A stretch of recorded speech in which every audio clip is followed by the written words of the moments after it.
इसके ग्रह बड़े उच्च के हैं, केंद्र में बृहस्पति बैठा है उच्च का होकर के, निश्चित रूप से बहुत कर्मकांडी होगा, धर्म को जानने वाला होगा।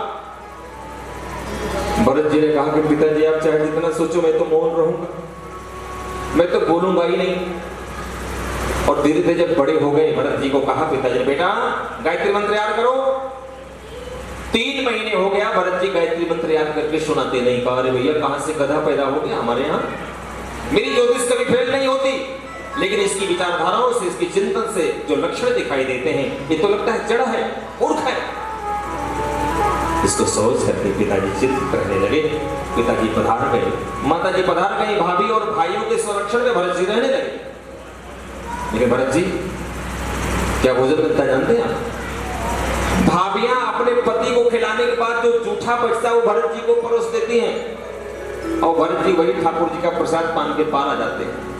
और उसका परिणाम भरत जी का शरीर बड़ा गठेला, बड़ा चुस्त दुरुस्त। भाभियां कहती हैं कि मैं अपने पति के दाल में रोज देसी घी डालती, उसके वाले में नहीं डालती। मैं अपने पति को बादाम का लड्डू खिलाती हूँ, इसको नहीं देती, लेकिन ये पता नहीं क्या खाता है, किस आटे की चक्की की रोटी खाता है कि दिन रात मोटा तगड़ा होता जा रहा है। और हमारे पतिदेव 1.5 हड्डी के। ऐसा चिंतन भाभियों ने उकसाया। कहा तुम अपने भाई को इस माटी के मठुमे को कुछ बोलते नहीं, इसको कोई काम बताते नहीं, जब देखो घर में पड़ा रहता है, कुछ काम कराओ इससे। कहा क्या काम कराऊं? बारिश का महीना हो गया है, बाजरे की खेती पक रही है, इसको भेज दो बाजरे की सुरक्षा के लिए। अच्छा कहो भैया भरत देख अब खाली बैठ के काम नहीं चलेगा, चल कुछ काम कर। भरत जी भेज दे गए। कहां जा रहे हैं? बाजरे की रक्षा करने के पहुंचे। सारे किसान अपने खेत में एक ऊपर से रहने के लिए मचान जिसे बोलते हैं, मचान आप लोग समझ गए, उसी खेत में डंडा वगैरह गाड़ के उसमें खाद डाल के बैठते हैं, सोते हैं, अपने खेत की रखवाली करते हैं। सारे किसान लगे हुए हैं। भरत जी पहुंच गए और सारे किसान वहां पहुंच करके अपना डमरू बजाते जिससे पक्षी भाग जाए। भरत जी तो जड़ से भी बात करते थे। डमरू बजाया भरत ने भी, पक्षियों से कहा रहे हो पक्षियों कहां जा रही हो? उन्होंने कहा महाराज हम तो अपने भोजन की व्यवस्था के लिए जा रहे हैं। कहा कितने दिन का भोजन चाहिए? कहा केवल आज बस, कल की व्यवस्था राम जी जाने। कहते हैं ना दशहरा में आज का भाव ये है, कल का भाव राम जी जाने, लिखते हैं आप लोग ना बही खाते में। ऐसे ही ये पक्षियां कहती हैं आज का आहार मिल जाए, कल के लिए कोई दिक्कत नहीं है। मानव ही एक ऐसा है कि अपने कई कई साल का आहार इकट्ठा करता रहता है, लेकिन पक्षियां सुबह से शाम खाएं, कल की व्यवस्था कल होगी। शंकर प्रग्रह मानव के पास बहुत ज्यादा है। पक्षियों ने कहा महाराज हम तो आहार के लिए जा रहे हैं, आहार आपको हम यही दे दें तो? कहा नहीं महाराज कोई भरोसा नहीं, कई बार फंस चुकी है, पता नहीं कितनी बार लोगों ने बहका कर मुझे बहुत मारा, कई लोग तो मारी भी गई। मुझे मरना नहीं, मैं तो दूर जाके कहीं गिरा होगा ले लूंगी, इसको नहीं लूंगी। अरे कहा नहीं नहीं पक्षियों घबराओ नहीं, मैं तुम्हें सत्य कहता हूं, मैं तुम्हें मारूंगा नहीं। हमारी बाजरे की खेती पक गई है, तुम जितनी हो जहां तक हो सब आओ और सब खा जाओ। बुलाया, भरत संत है, अंतःकरण से बुलाया। सारी पक्षियां आ गई और आकर के आहार सुनने लगे। इसके पहले एक बड़ा मीठा गाना गीत गाया, बड़ा प्यारा गीत है। कहां गया भाई हमारा तबला बात? बहुत प्यारा गीत गाया जिसे हम लोग भी मीठी मीठी ताली बजाते हुए गुनगुनाते हैं।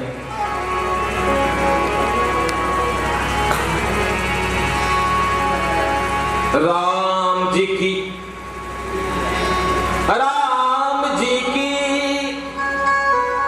चिड़िया रे, राम जी की चिड़िया, हे राम जी की चिड़िया। भरत जी गा रहे हैं, राम जी की चिड़िया, राम जी का खेत, खाओ रे चिड़िया भरी भरी पेट। राम जी की चिड़िया, राम जी का खेत खाओ रे चिड़िया भरी भरी पेट।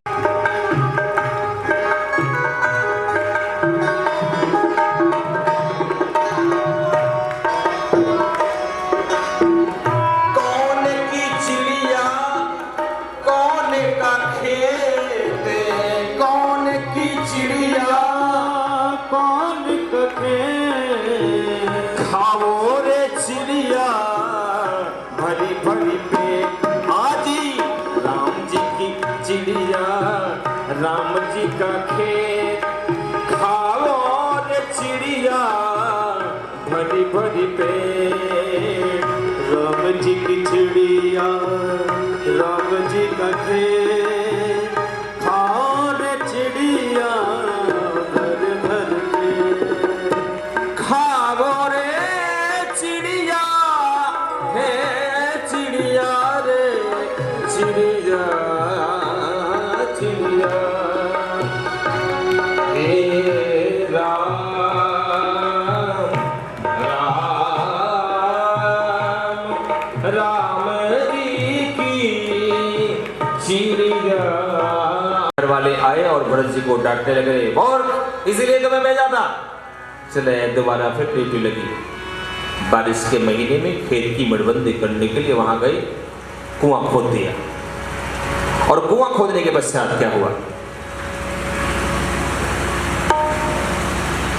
घर वालों ने भगा दिया, भाग गए। कहाँ जाना है मालूम नहीं। इसी प्रसंग को पूरा करके मैं अपनी पूर्णता की तरफ प्रवेश करूंगा, क्योंकि समय थोड़ा जरूर ज्यादा हो गया। अच्छा, कथा भी 3:30 बजे शुरू हुई थी। क्यों भाई प्रवीण जी, विजय कुमार जी, संजय बाबू बताओ कितने बजे शुरू हुई थी? 3:30 बजे की नहीं? यद्यप मैं समय से लेट नहीं हूं, लेकिन फिर भी निश्चित रूप से 10 मिनट आपसे और लूंगा। इस प्रकार भरत जी आगे गए और जाते हैं तो रास्ते में इनका कोई संस्कार पीछे से। एक भीलों का राजा, चोरों का सरदार, काली मैया का पूजा करने गया। देखिए, भगवान की पूजा जितना सात्विक आदमी करता है उतना डकैत भी करता है ना। करीब एक आदमी गया और कहा कि हे माता जी, आप प्रसन्न हो जाओगे तो मैं आपको नरबलि चढ़ाऊंगा। हमको अगर आपने बेटा दे दिया तो नरबलि चढ़ाऊंगा। माता जी प्रसन्न हो गए। अब बताओ, और प्रसन्न होकर के उस डकैत को एक पुत्र दे दिया। प्रसन्न हुआ, कहा भाई बलि देना है तो ये मोटे तगड़े महात्मा मिल गए। चलो महाराज, कहाँ? चलो आपको पूरी खिलाऊंगा। ले गए, नवाया रगड़ रगड़ करके, खूब सुंदर सुंदर प्रसाद दिए, मिष्ठान दिए। भरत जी प्रेम से पा रहे हैं। और जब जलेबी आदि खा के तैयार हुए, कहा महाराज जब जरा छुपो। कहाँ गला कटेगा? राम राम का हे भगवान, हमें क्या मालूम था कि जलेबी खिला के भैया गला काटोगे, नहीं तो नहीं खाता। उसी माँ को याद किया। न तातो न मातो न मृत्यो न भरता न जाया न विद्या न वृत्तिर्ममैव गतिस्त्वं त्वमेका भवानी गतिस्त्वं त्वमेका भवानी। अनाथो दरिद्रो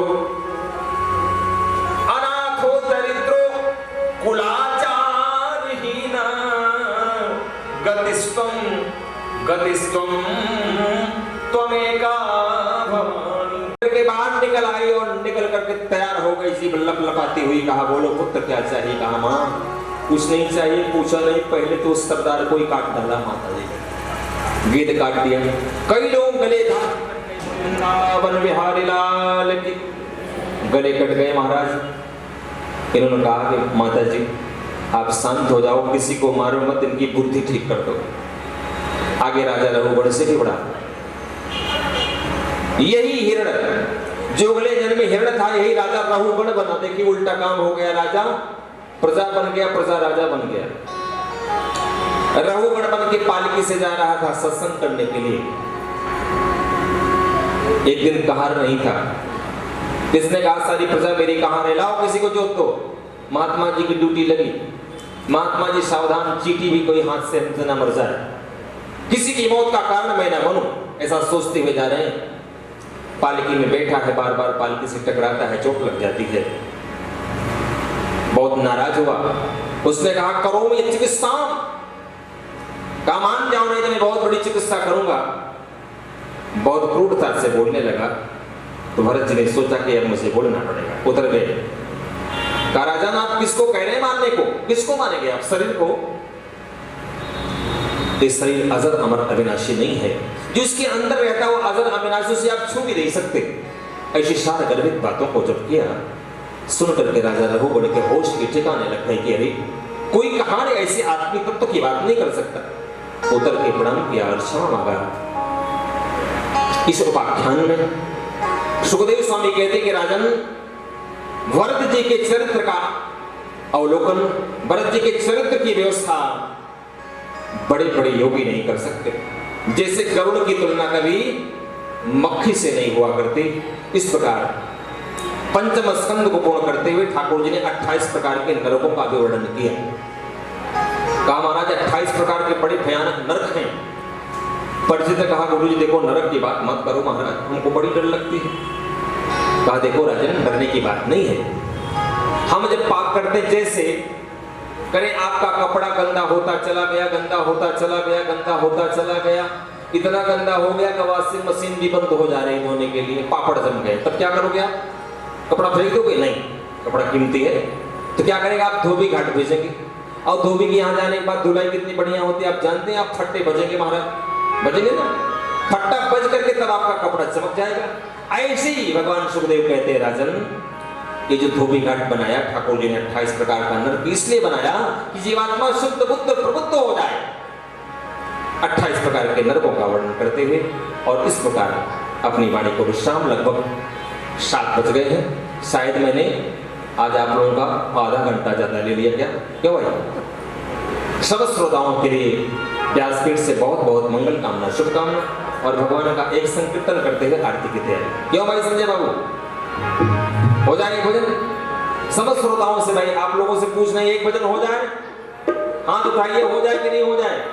हाँ, अगर हो जाए आप कहो तो हो जाए, ना तो फिर आरती हो जाए। हाँ ये भाई देखो हमारा बल तो सब श्रोता लोग हैं। अगर श्रोता कहेंगे हे भगवान ने पंडित फंसा के रखा है, हाँ अंदर से गाली देना हो तो पहले बता देना। हाँ? बोले वृंदावन बिहारी लाल की सीधी सी बात करनी। हाँ जय जय श्री राधे श्याम।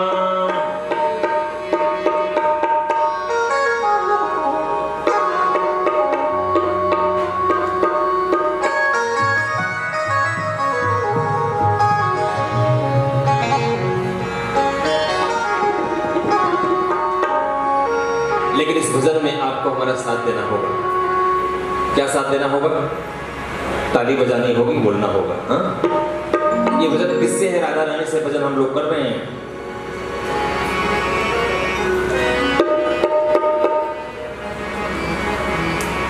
मेरी करुणामयी सरकार मिला दो मोहन से एक बार, कृपा करो भानु दुलारी, सुनो परेशान वाली, कृपा करो भानु दुलारी, सुनो परेशान वाली। बोलो भानु दुलारी, कृपा परेशान वाली। ये मेरी करुणामयी सरकार मिला दो मोहन से एक बार, कृपा करो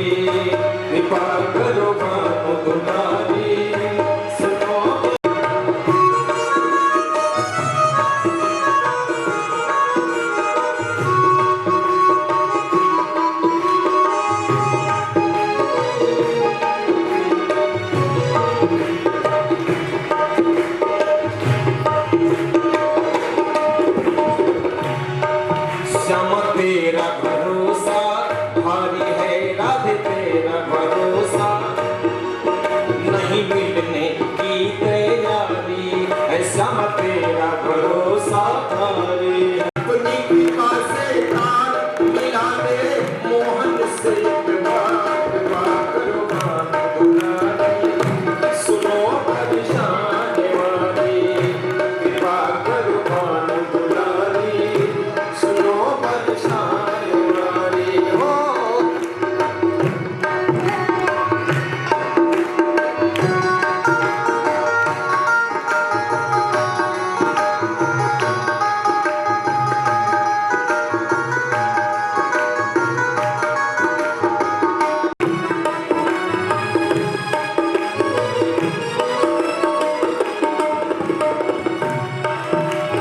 तीन लोक के ठाकुर प्यारे, तेरे लिए ब्रज धाम पधारे। तीन लोक के ठाकुर प्यारे, तेरे लिए ब्रज धाम पधारे। ये तीन लोक के ठाकुर प्यारे, तेरे लिए ब्रज धाम पधारे। तीन लोक के ठाकुर प्यारे, तेरे लिए ब्रज धाम पधारे।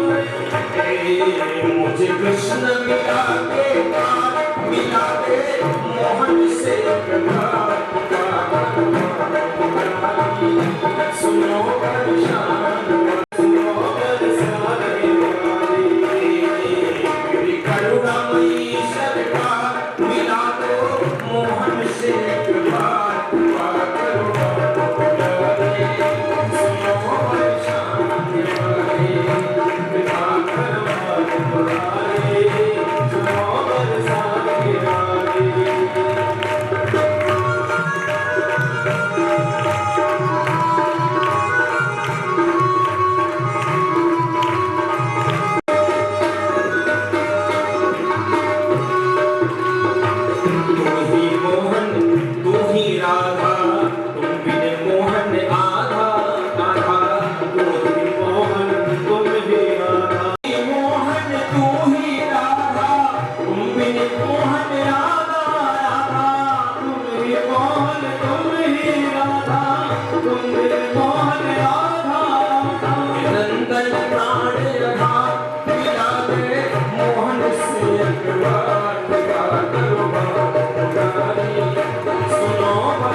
सुनो परेशान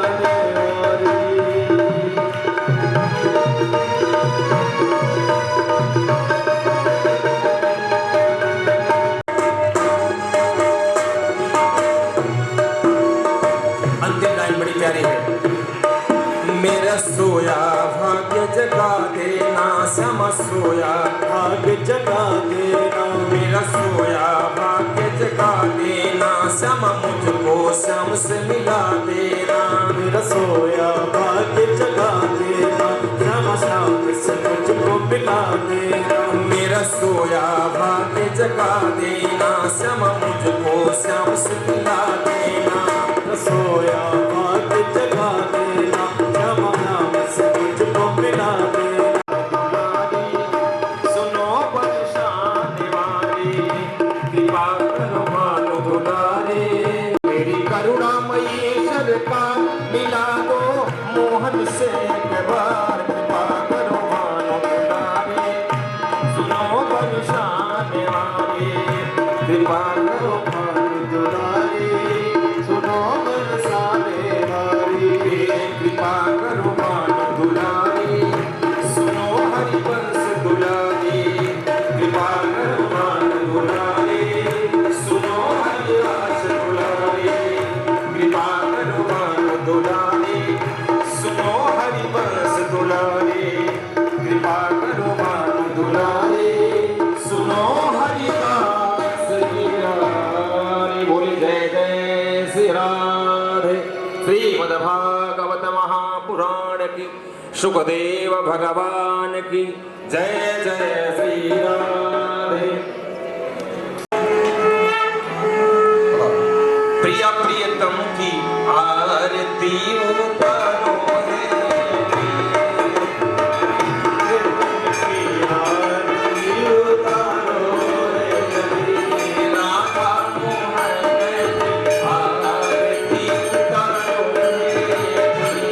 राधा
अधर्म का प्राणियों में विश्व का भारत माता की गंगा मैया की गीता माता की गौ माता की आज के आनंद की संत समाज की विप्र समाज की श्रोता समाज की समस्त भक्तों की समस्त रसिकों की नमः पार्वती पतये हर हर महादेव जय जय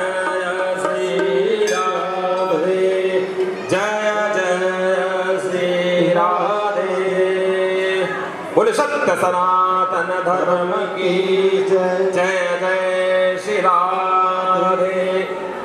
भागवत पीठ से आप सब लोगों को बहुत बहुत मंगल कामना शुभकामना।